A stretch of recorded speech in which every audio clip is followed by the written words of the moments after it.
Hey Raghunath, tell everyone about our Patreon community. Sure, Kaustubha. The Wisdom of the Sages Patreon community is an incredible online yoga resource. If you like the type of yoga wisdom and culture we share on the show, then our Patreon community is a great next step.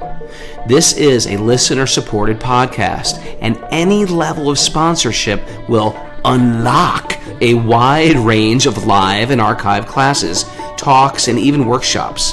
Raghunath teaches, I teach, and we have a host of other excellent teachers on topics ranging from yoga philosophy, asana classes, storytelling, Ayurveda, kirtan, cooking, meditation, and a lot more. We even have an incredible online Bhakti 12-step recovery group. So if you want to check it out, go to patreon.com/wisdom of the sages. All right, let's get it on. Om Namo Bhagavate Vasudevaya. Om Namo Bhagavate Vasudevaya. Om Namo Bhagavate Vasudevaya.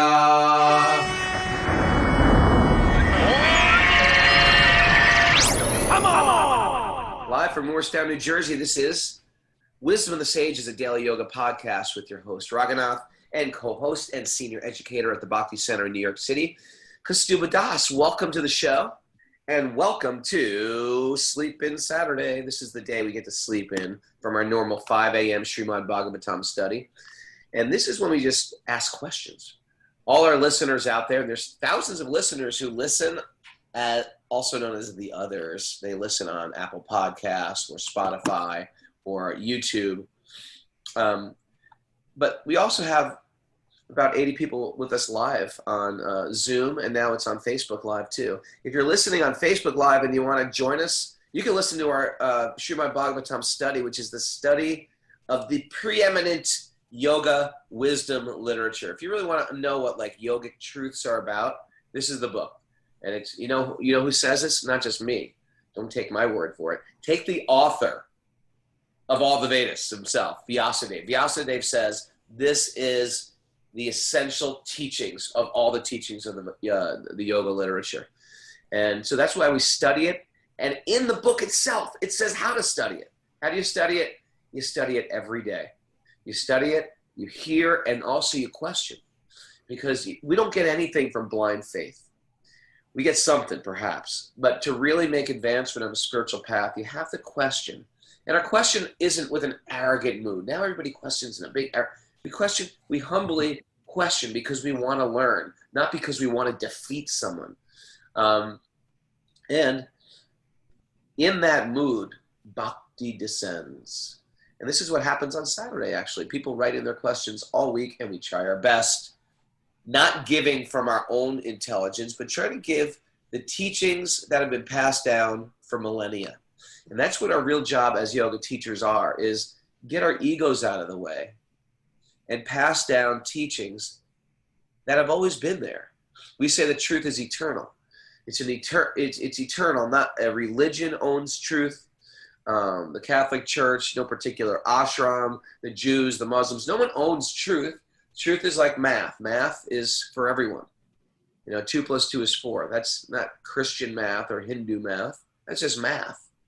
So in the same way, the spirit soul is searching out truth and trying to feed the soul with truth. And so as yoga teachers, this is what we do. We try to hear it. We try to live it. And then we want to give it. That's a natural conclusion of getting inspired. Say that again? Huh? It's a natural conclusion. No. You do what? You live it and you hear it. Hear it. Right? Yeah. You want to live it, because if you Live hear it. it but you don't live it, you don't get it. Okay. Right? All this stuff has to be applied. You got to hear it. You got to live it. And then natural conclusion is you want to give it. Okay. Right? When you have something very valuable and you feel this thing took care of me and nourished me and I feel so good about it, then you want to share it. And we have a bunch of inspired people here today on Zoom. I'm looking at all their beautiful faces, and they listen. These people, they're crazy, fanatical people that listen every day. Some do it while they're driving. Some do it in their living rooms. Some do it on a Peloton bicycle, but they're doing it. Shall we go? Any announcements, Kaustubha? Sure. Today, as always, I'm assuming that there's a Bhakti Recovery Group meeting after our get-together here. We get a thumbs up from anyone there that's... We got Nancy Roth. Yeah, okay. So it's on. Usually that's at about 9:30, about 10 minutes after this. 10 or 20 minutes or something like that after this. And then, of course, we want to keep talking about the Vajra Purnima that's coming up, right? Vajra Purnima, auspicious Tuesday. It's a full moon. It's a full moon. And this... for distributing transcendental wisdom. If you give the gift of the Srimad Bhagavatam on this day, it's considered to be incredibly auspicious. And so that's Tuesday. So we're always encouraging people to, if you'd like to buy books or sponsor books, to connect with our friends from the NYC Harinam Party. And if you write to nycbhakti@gmail.com, they will take care of you and you could sponsor a set of Srimad Bhagavatams. Now, you could think of that special someone, right? That would benefit from this. And you could also, what they're doing is part of this promotion is that they want to send sets of Bhagavatams into the villages of South India.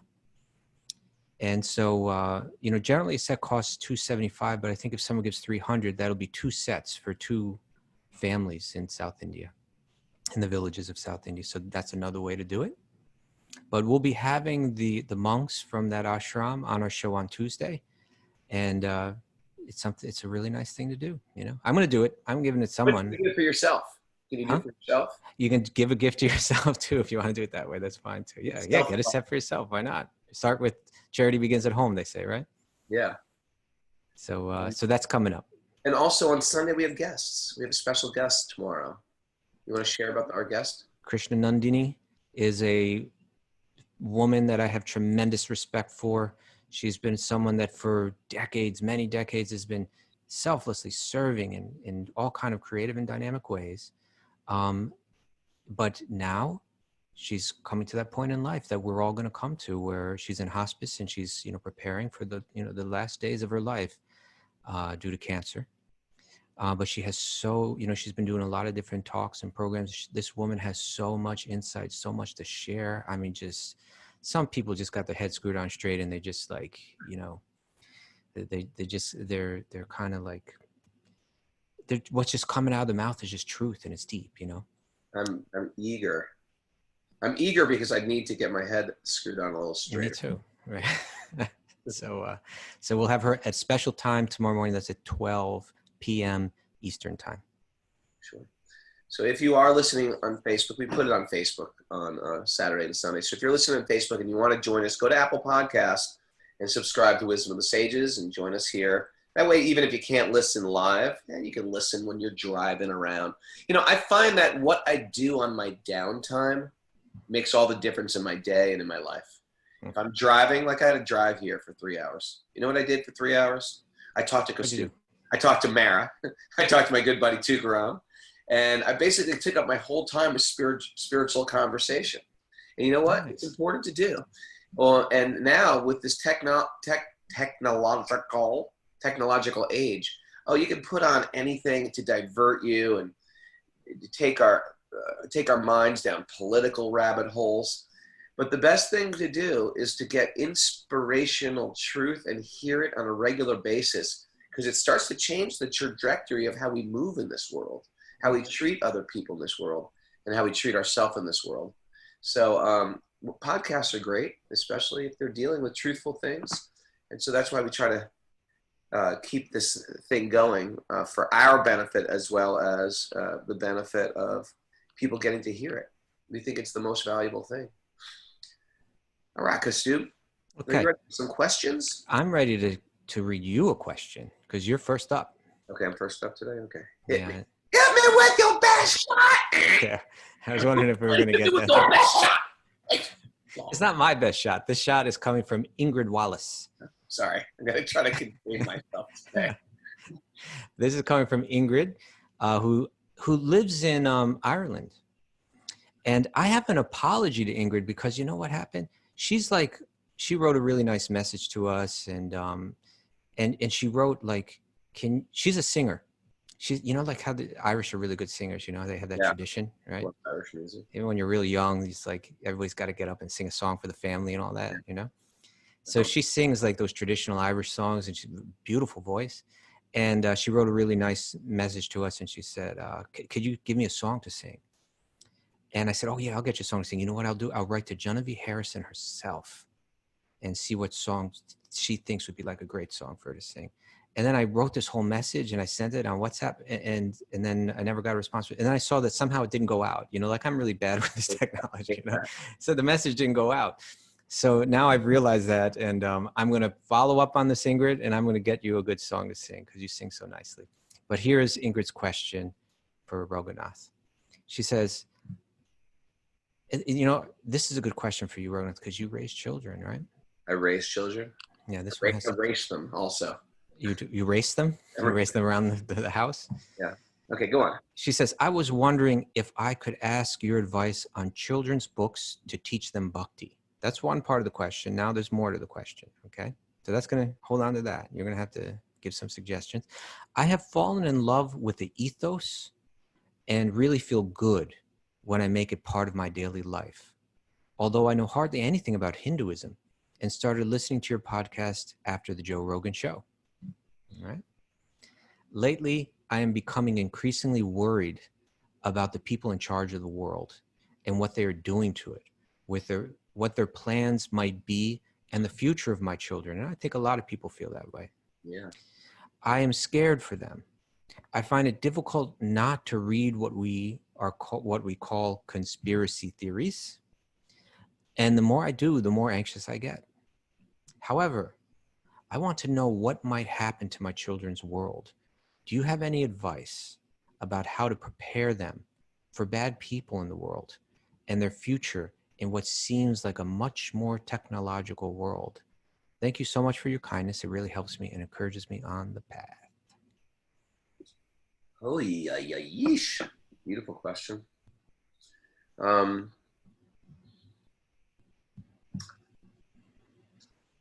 Yeah, it's a little scary raising kids. You never know what's going to be like tomorrow. And I tell you, the first thing that comes to mind is technology for children. It's replaced their playing.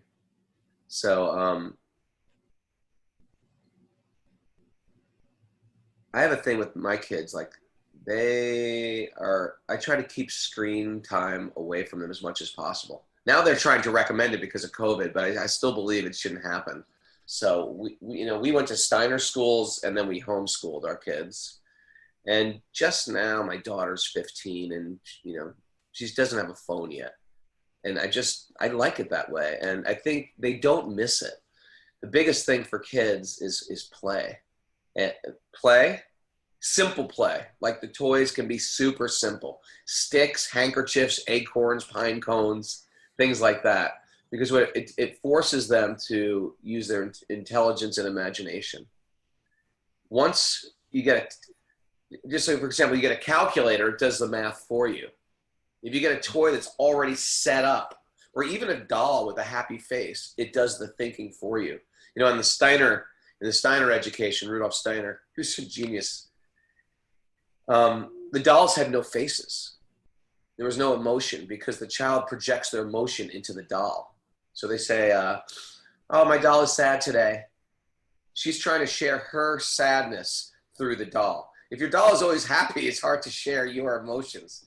So this child's imagination is super important. And when you keep things very, very simple, it gets them to live in their imagination. And Einstein said also, the stories, fairy tales, make your kids intelligent by reading them fairy tales, make them more intelligent by reading them more fairy tales. So fairy tales, especially in Hinduism, so many great stories. And generally these stories deal with archetypes. And it's not even in reading of them, it's in hearing them. Hearing is a big part. And for a parent, the best thing I recommend is becoming a storyteller, where you actually just sit and you just tell them stories. And storytelling, even without pictures, it helps the child create imagination and develop imagination. Sometimes if they're seeing the same story, because some of these stories, fairy tales, and even what to speak of Vedic fairy tales, but even like Grimm Brothers stuff, they're very grim. The Grimm brothers were very grim. They have these like gory things, gory images. But it's not that gory to a child who's never seen them. So even though you might say, oh, and then the head was cut off of the demon, they don't have those images unless they're watching it on a screen. It's all sort of minimized and buffered by a child's intelligence. So the idea is what they are developing is like these archetypes of good and evil. And from that, it helps them, they carry that into their adult life. Another thing I wrote down was spending time outdoors every day with children, spending time and connecting them to the natural world, because culture is going to push them towards a mechanical world, a concrete world, a computer world. It's just, COVID's pushing all our kids. It's like, I think I read in the Wall Street Journal that it's not the screen time that's bad for the kids. It's what they watch on the screen time. It's the screen time also. It's also the screen time. And so, although I don't think it murders a child to give them some screen time, we cheat them out of their childhood very often. And they should be connected to outdoors. They should be connected to animals. They should be connected to plants. They should be working in a garden. I think kids working in gardens is like the best thing you could ever do to a kid's spiritual life. And all this stuff is like simple as it seems. I think this stuff prepares them for adult life. And my more controversial statement is teach your kids martial arts. What do you think about that, Kaustubha? I think your kids should learn how to fight and protect themselves and give them some type of self-worth. And if you teach your kids martial arts with like a spiritual foundation, then what will happen is they'll have some type of confidence in the world, but they won't exploit it. Generally, people, when you teach kids martial arts, they understand they have a power, but they don't become bullies or thugs.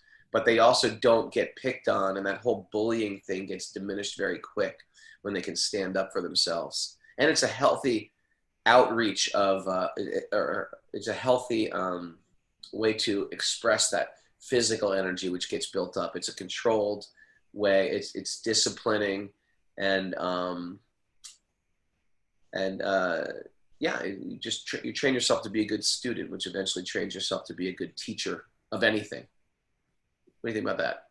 I think it's very nice and helpful. Thank you. And one thing I just want to draw your attention, she also asked about recommendations for books for children. Do you have any? Well, I really think the storytelling is important. So I really think it's important for the parent to read the books, and then they can read, then they practice becoming storytellers. Like I said, once you give the pictures or there's the movies, it does something with the imagination. So there's so many good Krishna stories. And if you just read the stories themselves from Hindu mythology or something, then the kids can create them in their mind. I mean, so can you recommend? My kids all read Amar Chitra Katha. That's the Amar Chitra Katha. If you could put that on the board, Mara, that is the comic books of the Vedic culture. And that has the pictures, and there are the stories there, and I think there's benefit in that too. But I think it's nicer if the parents learn the stories and then repeat them. Okay. So, and where should they learn those stories? Well, they can get Amar Chitra Katha, or there's, you can get books on, you can get all books of the lore. The 10th canto of the Srimad Bhagavatam is all Krishna's pastimes if you're just reading the texts themselves. But there's ones that are just Krishna's Leela or Lord Shiva's Leela. So she's asking, what are they? What are the actual books? I don't know. I all mine for my kids was through Amar Chitra Katha, pretty much. And of course, there's the Krishna book. Random children's Krishna books. The Butter Thief, Gopal's. I can't even remember now because my kids are a little older. Okay. So where would they find those? Go to Krishna.com. Go to Amazon. Go to Amazon. Amazon's got everything now. You can order or a motorcycle, I think, on Amazon. All right. Sorry, I felt like that wasn't a good closing to my statement. No, it's great. All right, Kaustubha. Yeah. I have my questions on my other computer, so it keeps falling asleep.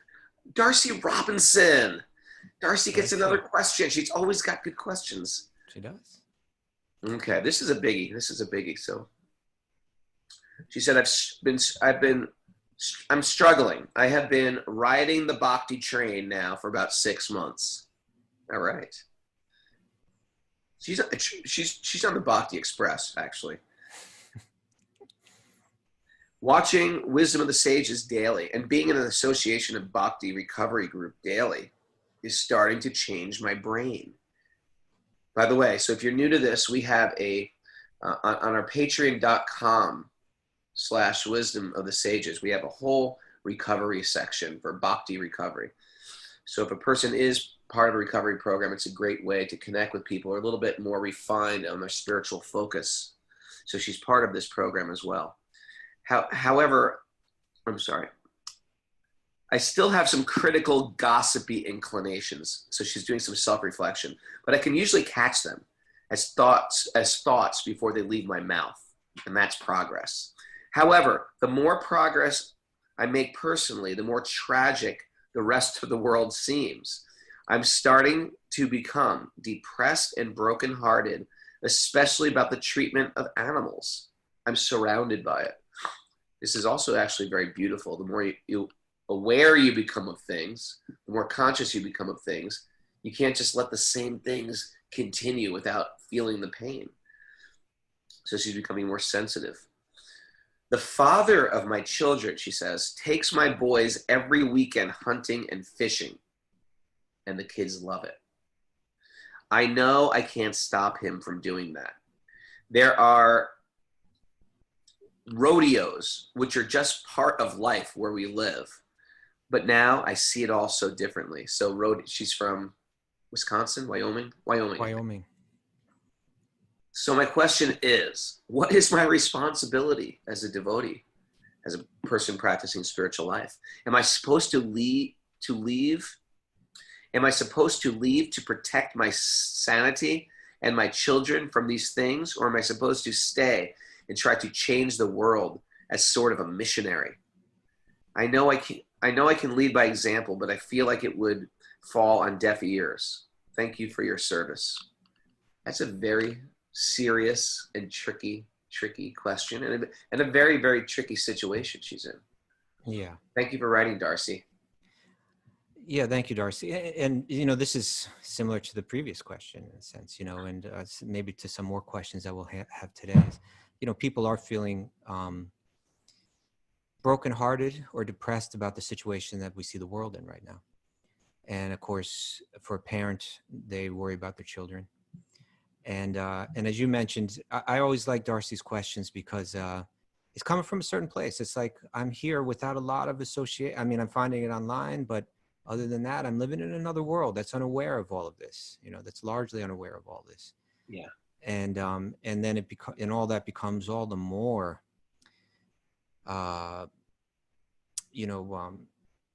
important or heart-wrenching, when it involves one's children.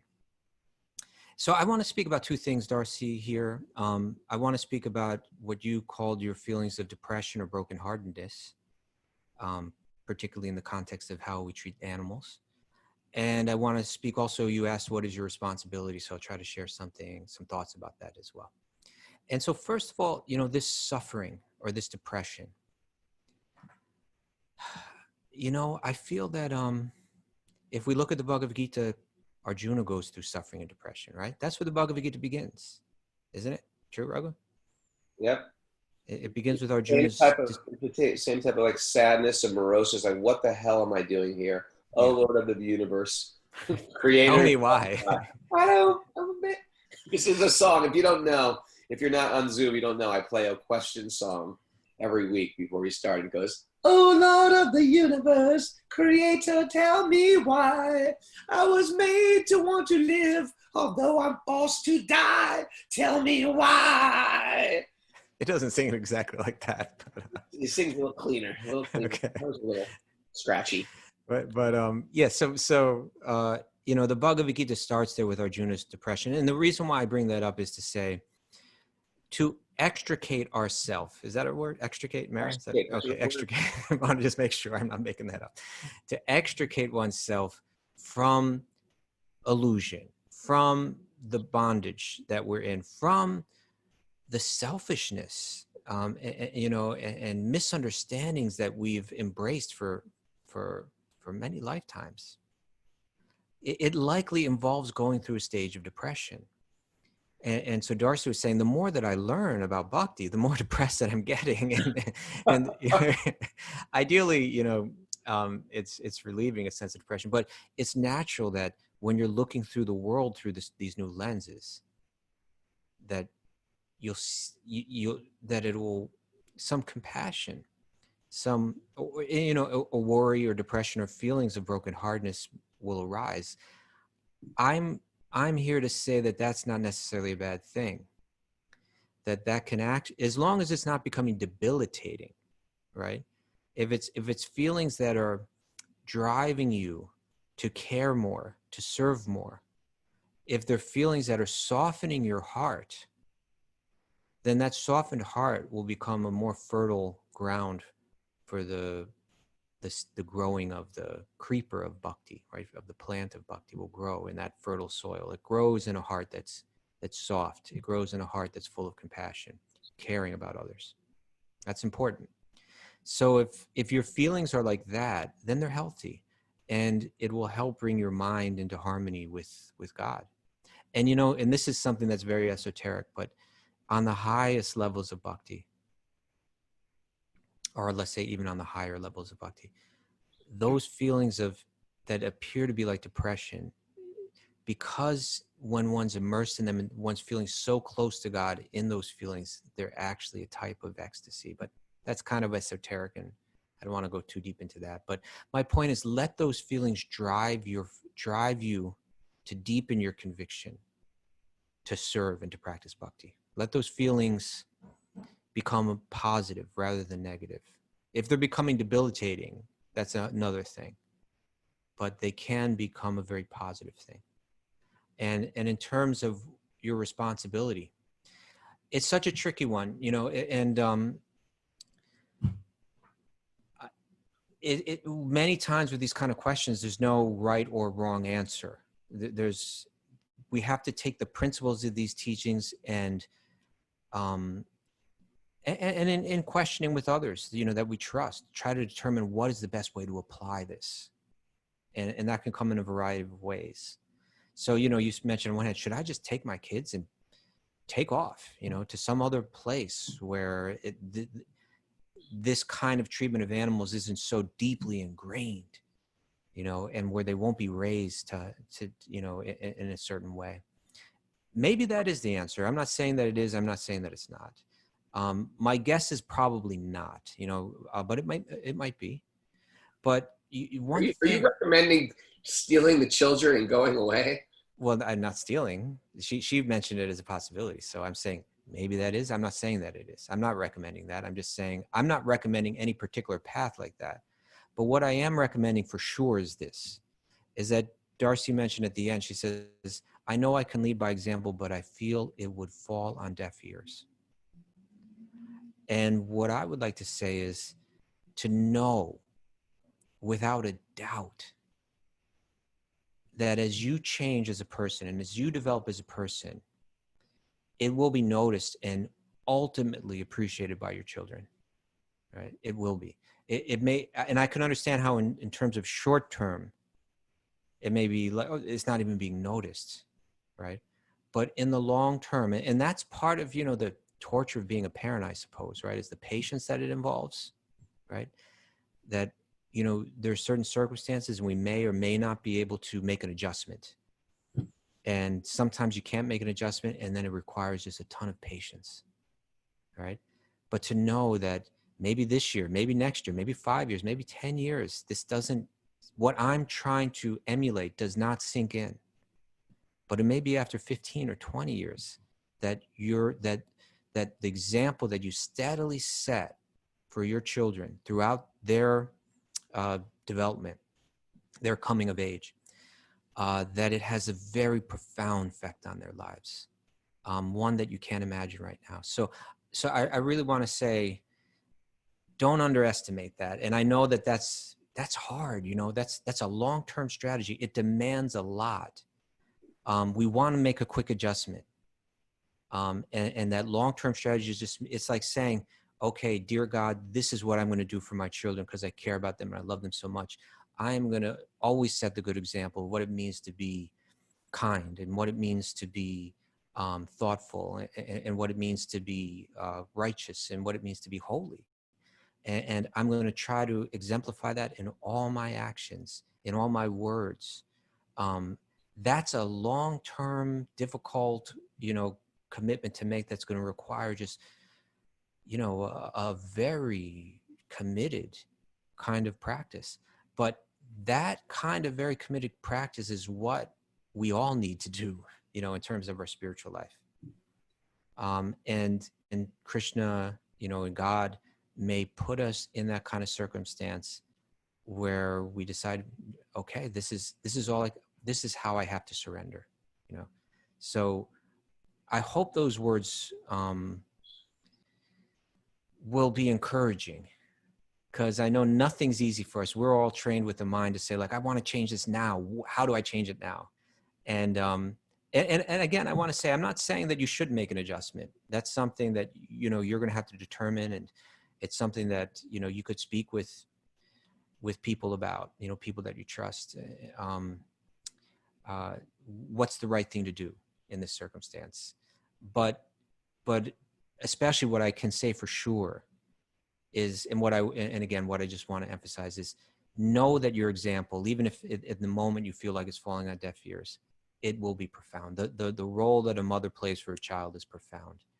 And what to speak of if it's something really deeply spiritual, your values will rub off, and it may be many years from now that that God will bless you with tremendous feelings of gratitude, that it wasn't all going to waste. It made a very profound difference in the life or the lives of my children. And we've seen your children. They are pretty adorable, Darcy.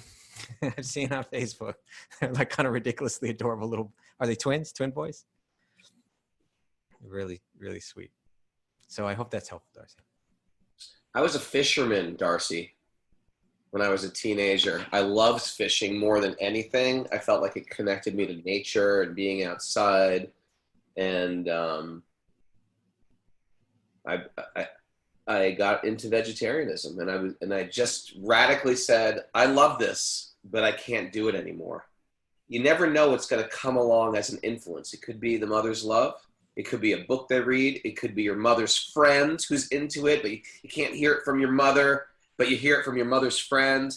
And that happens too. So it's definitely what Kaustubha was saying. You put in those day-to-day of you changing and you bringing those things of being sensitive to animals, all animals, that they've taken care of animals and nurturing animals. And there won't, one day that disconnect won't be there. Like, I'm killing animals.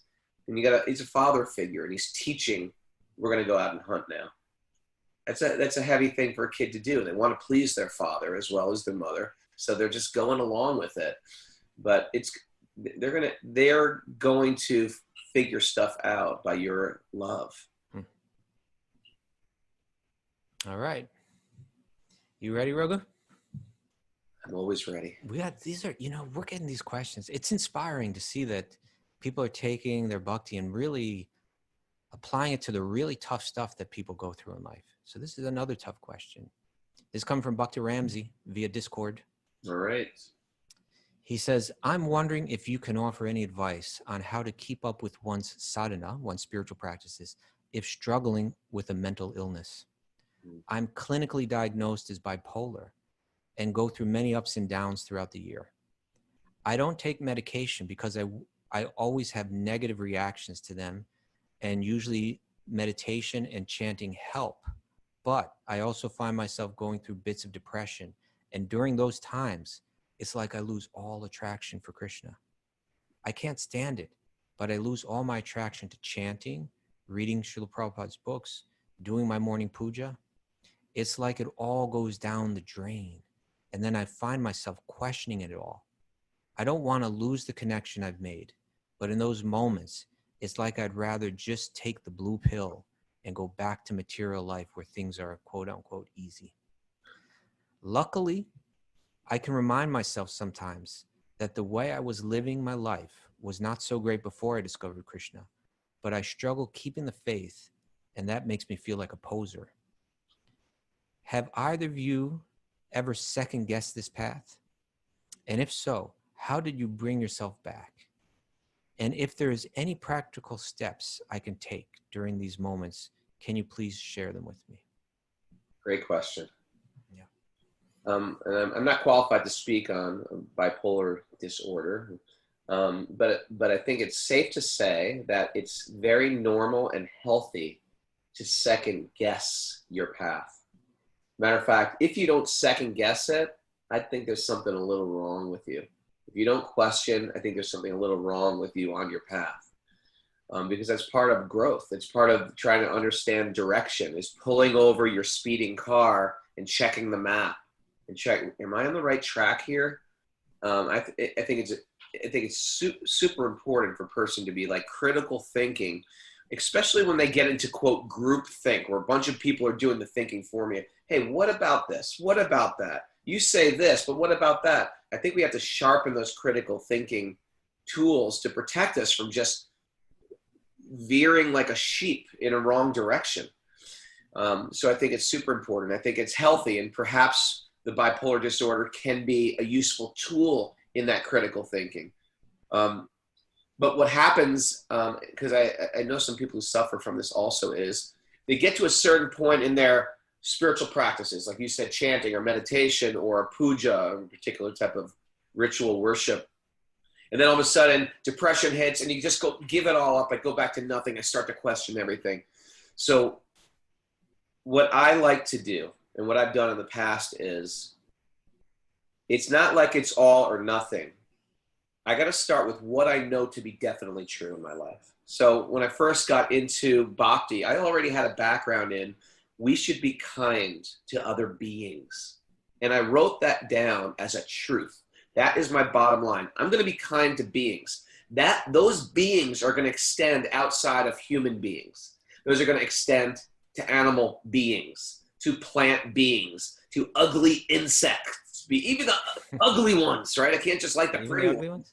I only like bunny rabbits. No, I like the bugs too. I have to be kind straight across the board. That is a foundational truth that I want to follow. Then I take it up a notch. There is something greater than me out there. How do I know this? Because I'm dependent. I'm dependent on the sun. If you don't believe there's any higher power, well, come on, man.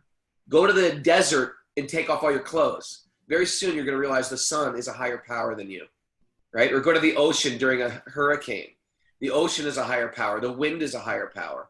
So there are higher forces greater than me. That is another very foundational truth. There is a higher intelligence, so if you start getting into these spiritual, what do you believe? Meditate. How about meditation helps me in my life? Or I am not my mind. These are foundational truths that when I apply them to my life, as the great sages have applied them to their life, I can say, yeah, that resonates with me. That works with me. That works with how I want to move in this world. I'm not my mind. I can change. I have the ability to change my mind. That's a very powerful truth in my book, that I can change my mind when I want to. I can be super angry at Mara for some reason, and all of a sudden I can step out and say, you know what? I'm going to change my mind. How could you get angry with Mara? It's hard to get angry at Mara, but I'm just using this as an example. Okay. I never get mad at her. So the ability to step away from your mind is a freedom that I have. So I like to write these down. I think it's a good practice. Write down everything that you really know, everything that you applied to your life and it works for you, and keep that as what you are. And then, for example, I would take it to something like chanting. Now, chanting, it seems too mystical. Sages recommend it, but what the hell do these sages know? I don't know. Well, the sages recommend it. We hear it from higher authorities. When I say higher authority, I mean people who have walked the path ahead of us. I know how to get to Oregon because I've asked Lewis and Clark. They went there. Did they go there, Mara? Lewis and Clark? Oh, come on, you went to private school. What do they I don't teach? know. I don't remember it. Huh? I don't remember my They went history west, class. for sure. Clark Yeah. went? They went to I think so. I think they made it to You Oregon. gotta find people who walk the path ahead of you. Somebody write on the board where they went, please. Oh! No, Raghu. You know what? What You're not happened? gonna believe this. You froze up on us. Yeah. It's not frozen up. Oh, he's gonna kill me. He's got like a giant. There's like a power block thing under the table where Raghunath sits, Yeah. and he's not supposed to kick it And he because kicked if he kicks it, yeah, it messes everything up, and that's what happened on yesterday's show. it. And he So did Bob it was like, again. whatever happens, make sure Raghu doesn't kick the thing under the desk. Okay. So I think that's what just happened. Okay, so he'll be back. We'll be Hopefully, back. yeah. Okay. You want to read me the next question, Mara? Yes, I do. In any case, but let's try to wrap up, Dr. Ramsey's question, which was such a honest and difficult question, serious question. But, I see that there's been a suggestion on our board. Jiva suggested that our Bhakti recovery group could be helpful for something like that. So something to consider, right? And that Bhakti recovery group, again, is about 10 minutes or so, about 9:30 Eastern time today. And also I saw mention that tomorrow's Bhakti recovery group will be at 8 a.m. since we're doing our show at 12 p.m. So 8 a.m. tomorrow. Okay. Okay. The next question's from Ashley Rodriguez. Ashley Rodriguez. Yeah. She says, why can it be so hard to make the sattvic choice? Why does it seem like the heart is so much quieter than the mind? Yes. That's a good question. It's very good. Actually, it was part of a longer question that I trimmed it down. She gave a whole context in which it all came up. But sometimes we know what's right, but it's so hard to do it. We know it's healthy, but it's so hard to do it. We know it's good for us, but it's so hard to do it. And so her question is a simple but profound question. Why? Why is it so difficult? And my answer to that question would be that we have to zoom out to get a perspective on this, right? We have to take that Shastrik, that Srimad Bhagavatam perspective, to look down on ourselves, on, rather than seeing the world from our own shoes. We need to look down, on our world, on this universe, on the whole cosmos. The Bhagavatam will do that for us. And if we do that, rather than seeing things from the perspective of the immediate moment that we're in, we see that we have spent many lifetimes exposing our mind to the conditioning that we'll find happiness through external things. It's so deeply ingrained. It's been ingrained and downloaded into the computer of our mind for many, many lifetimes. That's what the yogis are generally saying, that we can assume that it's been many, many, many lifetimes. I mean, maybe many, many, many, many lifetimes. And so that programming is strong, and therefore our mind and our senses tend to control us. And yoga is the process where we get them back under control. Right? Now, but here's the good news. And here's the good news that the yogi shares, that although there may have been many lifetimes going into that programming that is so difficult to overcome, it just takes one lifetime of concerted yoga practice to turn it all around, right? Just one life. And this is, and maybe here it's a little bit similar to what I was saying to Darcy. It requires patience. We practice seriously, and we're patient for the results to manifest more deeply. Where our mind is not, where it's not a regular struggle, where the mind and the senses are telling us one thing, even our intelligence knows it's not good for us, and we struggle to do the right thing, that day will come where it becomes easier. It may take some time, it may take years of practice, but it'll become easier, that the mind becomes inclined itself to the right decision, to the healthy decision, right? And the cultivation of bhakti yoga will bring us that way. It'll take us there. So hang in there, keep practicing, be patient, and the mind will go from being the enemy to the friend. Raghunath, I think we got an echo coming from you. An echo. An echo, yeah.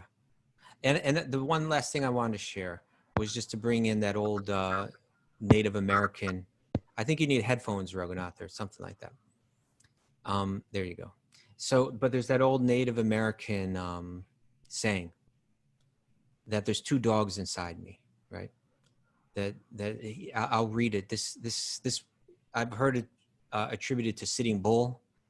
In another place, it's been attributed to as a Cherokee legend. But I'll read this. An old Cherokee is teaching his grandson about life.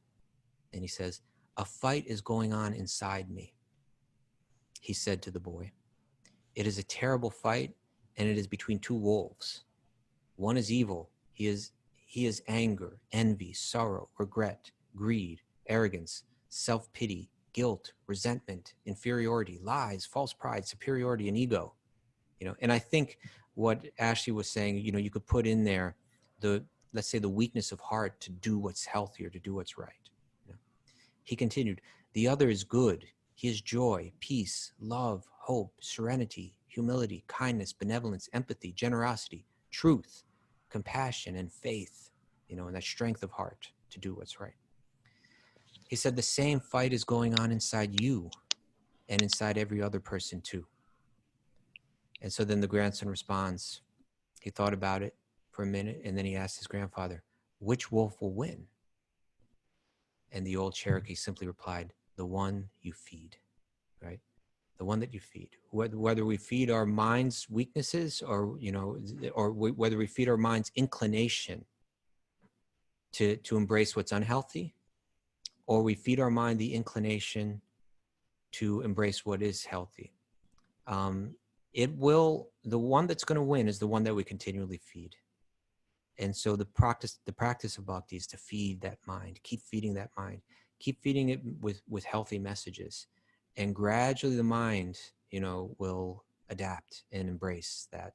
And then the mind then that struggle will slowly, it'll become easier. And someday it won't be struggle at all.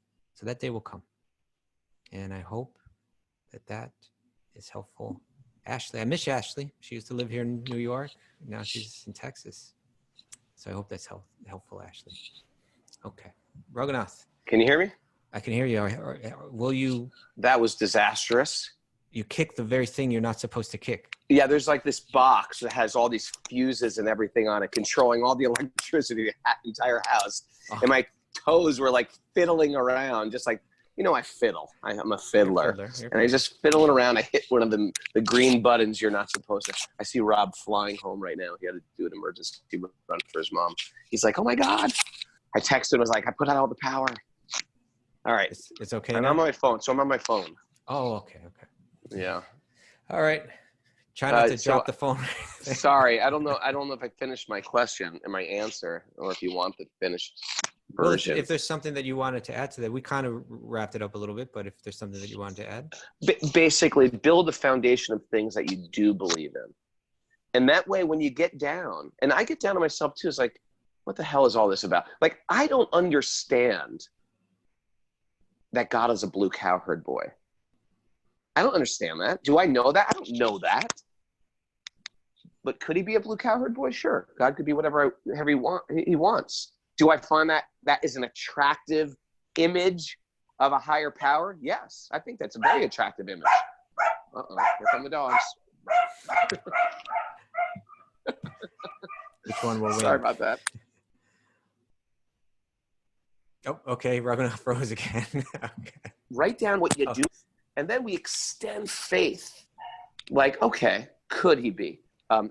Is chanting a good thing? I find that when I chant on malas, it helps me control my mind.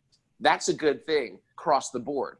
So I'm going to write that down as, this is a valuable thing. Do I know it's going to give me Krishna prema? I don't know that. Does it make me more grounded? Does it make my mind still? Does it make me attracted to Krishna as the center?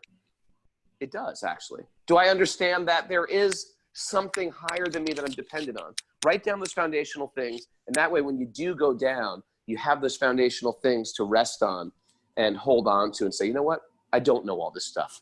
Maybe I got in too deep, but I do know this, and I'm going to continue with this. Does that make sense? Makes sense to me. It makes sense to you. I think certain people have steady faith. They don't suffer from that as much, but I think it's also good to check in with yourself, because oftentimes you will get challenged. How do you know that? That's a very common thing. How do you know that? And you have to be able to answer it. Well, actually, I don't know that. I've been talking around. Krishna's a blue cowherd boy. He plays a flute. How do you know that? I don't know that. It's okay to say, I don't know it, but here's what I do know. There you go. That's what I think in terms of, this is a question about faith that responds to a mental condition, right?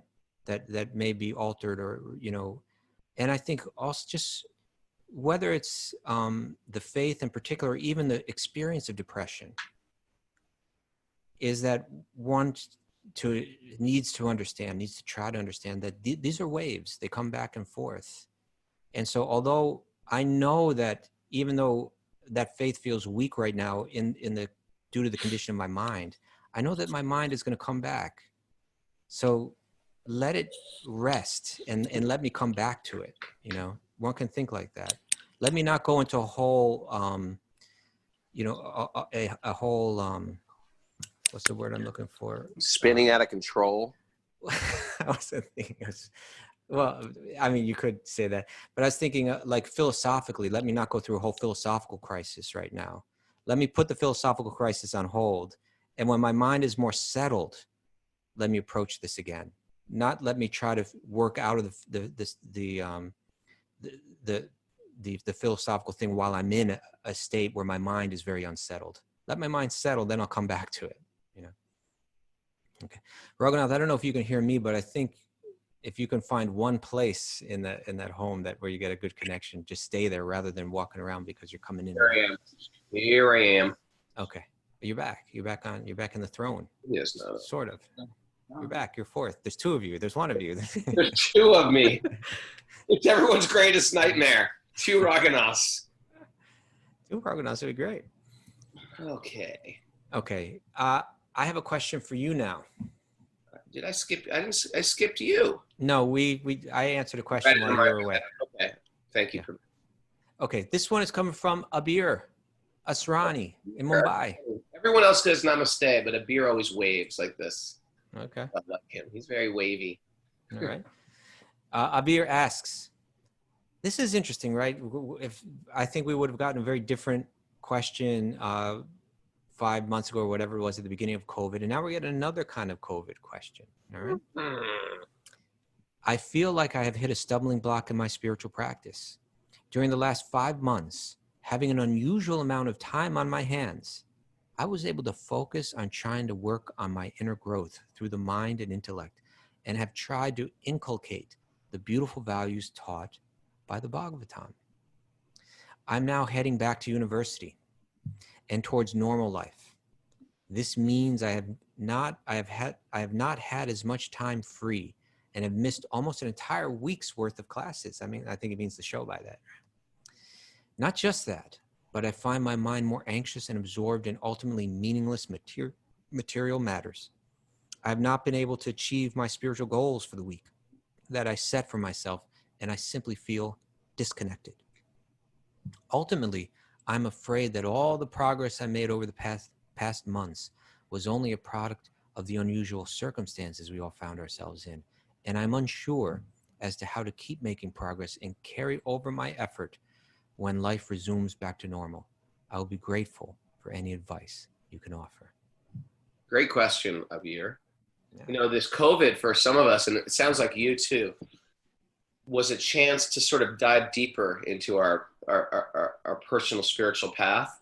It was a chance for us to just say, well, I have some of us had more free time. Some of us had less. Some of us had more. And so it was almost like a pilgrimage. And I notice when we take students on pilgrimage, there's nothing else to do. If you're a parent, your kids aren't there sometimes. Or you're not, if you have a very busy job, you don't have to work. You took the time off. If you have household duties, you're not there. You're in holy places. You're hearing all day. You're studying all day. You're singing all day. You're reading all day. You're experiencing a new spiritual culture all day long. And that 24/7 immersion of spiritual input it changes your consciousness, and you feel a type of high. You feel like, oh my God, I might even be a pure devotee. Sometimes you get that feeling on pilgrimage. You're like, I think I'm liberated. I think I'm liberated. And then all of a sudden, pooh, you get spit back into the material world where you're like, oh, anyway, the blah, blah, blah account has come through and your kids are screaming and your husband or your wife has got issues about this and the cars. And all of a sudden you realize, what have I done? You know, why did I leave India? Why did I leave pilgrimage? This is this time when we have to apply all the stuff that we learned. This is the time where we actually leave our cave and we go out in the world and try to deal with all the stuff God has put in our way. You know, if there's someone loving and sweet, I deal with them in a loving, sweet way. If there's someone ornery and miserable, I have to deal with them in a loving way. I use these compassion, tolerance, and love. Compassion, tolerance, and love. And I bring those into my workplace, into my home, with my children, with my spouse, with my people who are friendly to me, with the people who are unfriendly to me. And this is a chance. I can hear it, right? What you said in the beginning of class. I can hear it. Can I live it? And if I can actually feel like how to live, it's easy to be blissful and on pilgrimage and feeling high when I'm just getting all that input and everybody is saying namaste, namaste, and bowing down. But when I'm dealing with people that have problems, that are immersed in material life, that are driving me crazy, can I still apply that? That's when we get put through a test. And so, Abir, you're going through this great, wonderful chance to apply everything that you learned. And it's going to make you an incredible sailor going through these stormy seas. But you've been trained, and now you're going through it. And now you're going to have to apply it.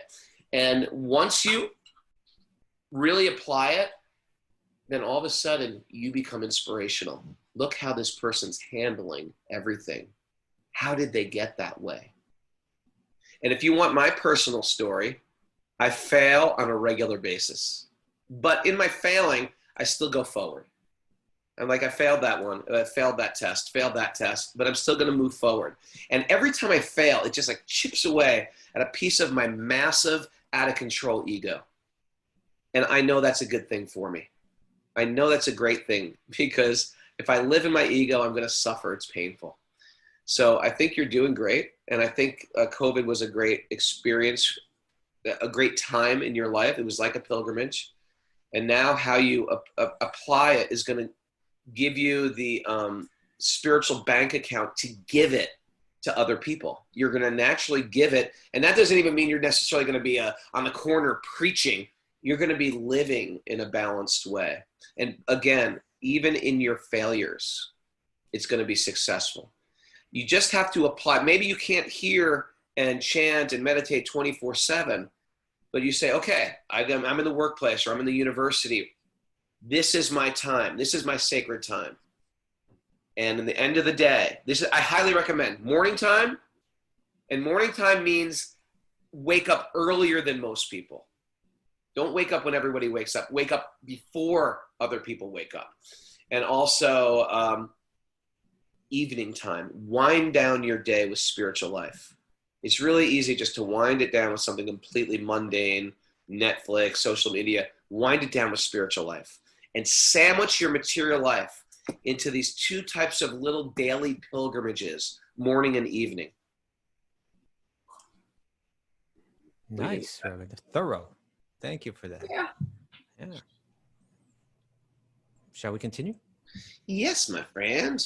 Yes, my friend. I have to. Did you do Leandra's? No. Okay, this is from Leandra, Archdeacon, via email. So if you're out there and you want to write us a question, you write to wisdomofthesages108@gmail.com. I am one of the others. So others means you're not listening live. It means you're listening on Apple Podcasts or Spotify or YouTube. I'm one of the others, and like many others, I'm struggling with the political world and all the hate in our country. It's a really hateful time, isn't it? It is. Even in the name of change. I don't see change. I just see people becoming hateful. I am new to Bhakti and really needing shelter. I am a healthcare advocate for children and adults in the neuromuscular community. I became an advocate after we adopted our first child, who was diagnosed at the age of 3 with 2 rare diseases, one being muscular dystrophy. I felt the drive to change the outcome of the diseases and help other families navigate with diagnosis, to live their best life. I serve so many families, and I truly love being a support to them. I'm having such a hard time in understanding all this lack of empathy in the world, and even amongst friends and family. I feel so lost right now. I don't even know what I'm asking. I feel like my support is gone, and humans don't care about their neighbors anymore. We see social media mocking our disabled, people okay with children being locked up at our borders. My heart just hurts so bad with what is happening in this world. I need some guidance or suggestions on how to get my heart and mind back on track so I can continue to be of support and service to these families and my own family. I am open to any suggestions. Thank you for all that you do. Kaustubha, we are all ready for the answer to this question. Everyone's in pain right now, huh? What do we do? What do we do? Let me start by saying to Leandra, I'm a pretty egotistical person. What? Yeah. What? But there's, if there's anything that really humbles me, it's when I see people working with handicapped people. When I see people, whether it's parents or relatives taking care of a relative, or what to speak of people that make it their life's work.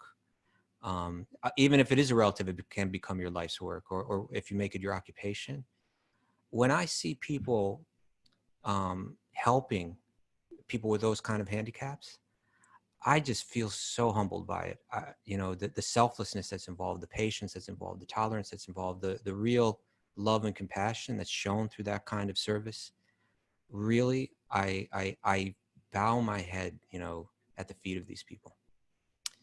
I really find it exemplary. I really, when I see that, I almost feel like I'm nowhere, in terms of my own, qualities and all that. I have so much appreciation for it.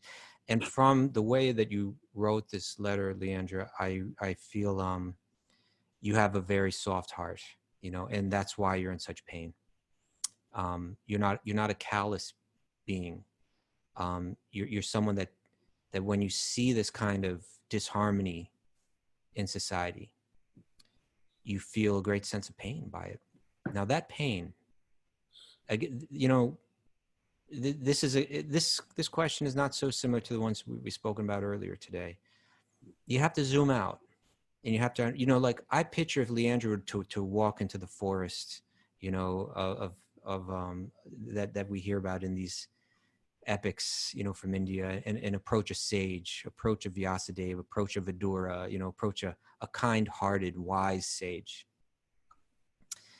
That sage's answer would be, it wouldn't be an answer it would be a timeless answer, right? It wouldn't be an answer that's limited to the context of the current political situation in the United States or the world. But it would be an answer that would be relevant to all times, or would be, absolute in that sense. And I believe that answer would have something to do with embracing the idea that the nature of this material world is that it moves through waves, up and down, of happiness and distress, of pleasure and pain, of peace and of war, of harmony and of disharmony, that is the nature of this world. And when that peak, when we're on that wave and we hit a very high wave, which I believe is where our society is at right now. We're at a very high level of disharmony. We're at a very high level of polarization. We're at a very high level of our hate, of our lower qualities, overshining our higher qualities. So even good people, you know, their lower nature is coming out, and we're not trying to understand each other, and we're not trying to work in harmony. I think that, so I'm picturing the sage telling Leandra, you know, like, understand this world for what it is. You know, did you expect that this world isn't going to be a place of suffering, that this world isn't going to be a place of disharmony? This world is designed that way. And your work that you're doing to try to serve others is a beautiful example of how to move through this world from that higher place. And it's an excellent way for you to cultivate the deeper qualities of bhakti. And the pain that you feel in your heart, seeing this disharmony and seeing the hate that arises, let that serve, you know, let that serve for you as a strong encouragement, you know, that this world is not the place where I find my happiness. I find my happiness in connection with God in my own heart, right? And that this world is always going to go back and forth, always going to go back and forth. Let me serve as best I can in this world, and let me have that otherworldly consciousness, you know, always existing in the background. That true happiness for every living being comes from that deep, deep, deep connection with God in the heart, and hopefully that conviction is so strong, and there's such a strong foundation in that spiritual conviction within, that timeless conviction within, that you can face this world, that you can face the challenges of it, that when you see the hatred arise, that you can understand it and categorize it and feel compassion even for the person that's manifesting it, and go on with your service undisturbed. Have that strength.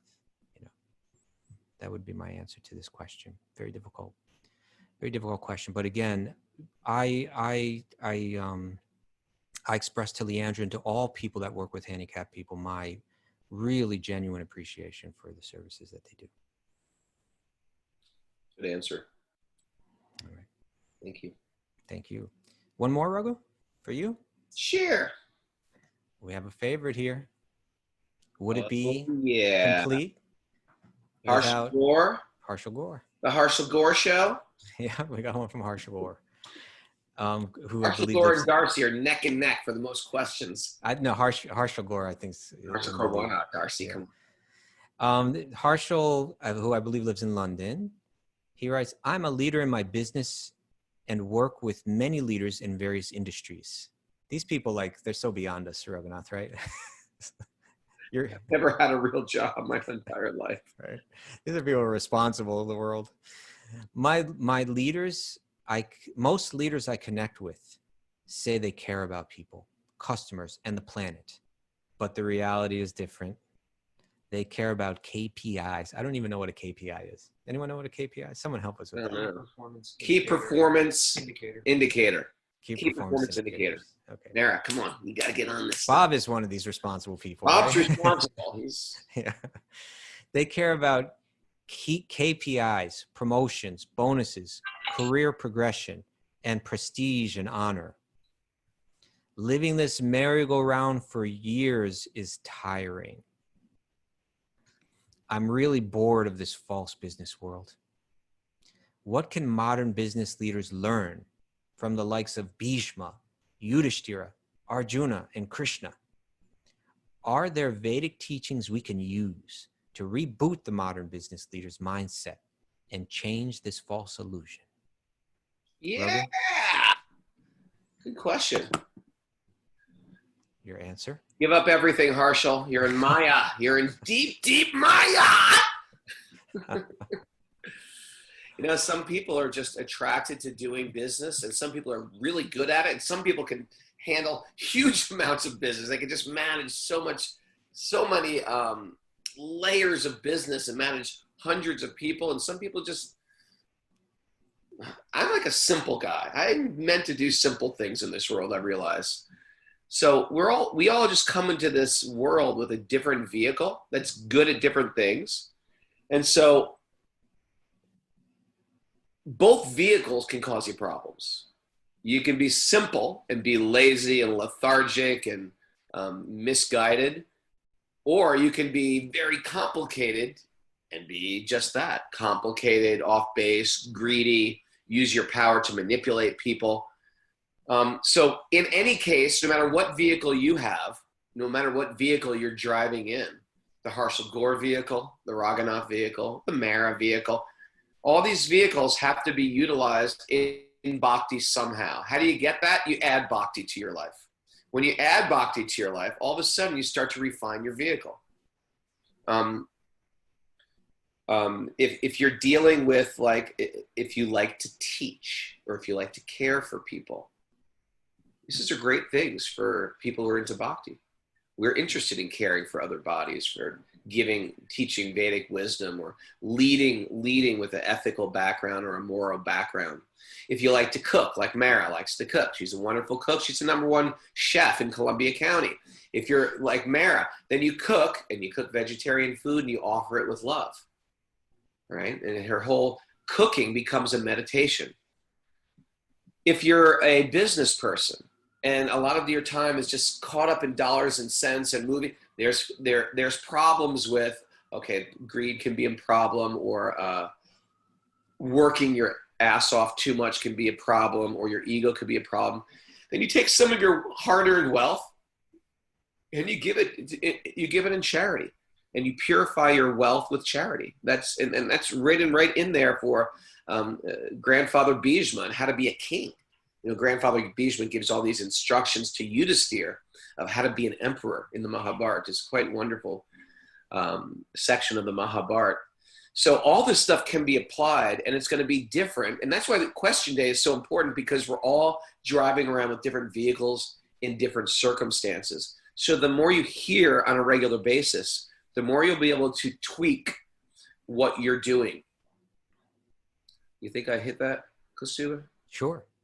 And, let me just share one other thing. Please. Right? Because I'm familiar with an organization called the Arta Forum.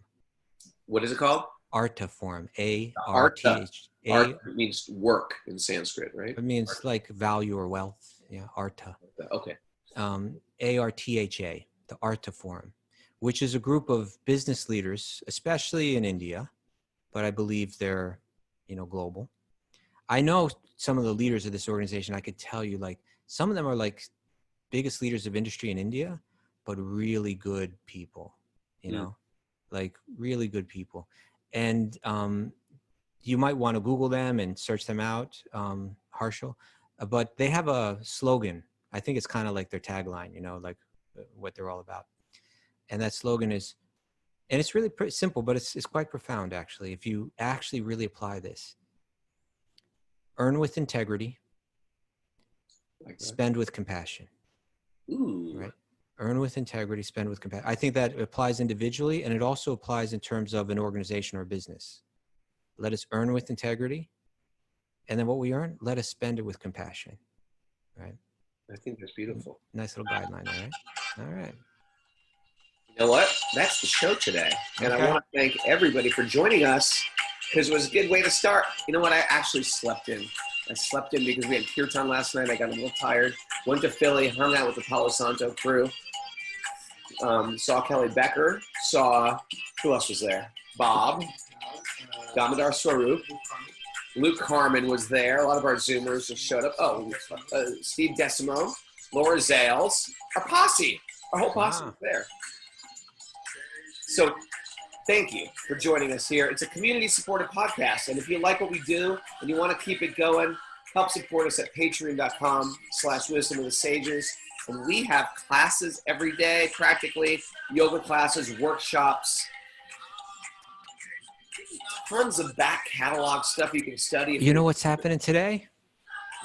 It's Luke Harmon's dented yoga for dented cans class. Dented can repair class. Dented can repair, and our very own Bob Healy is going to give his Yoga Nidra and the 5 Kosha journey. Excited? That's tomorrow. And so, yeah, if you're into yoga, this is your chance to enter into a whole vault of treasures for a monthly donation of your choice. It helps keep this going. And all these teachers are a lot of our listeners are very empowered teachers, and they come and they make this beautiful offering. So thanks everybody for doing that. If you want to keep in touch with Mara, look how blissful Mara looks right now. She's doing something there. She's like, yeah, yes, yes. Oh, yes. If you'd like to ask questions for next week, all you got to do is email Mara. And you can email her at wisdomofthesages108@gmail.com and join our international community of yogis.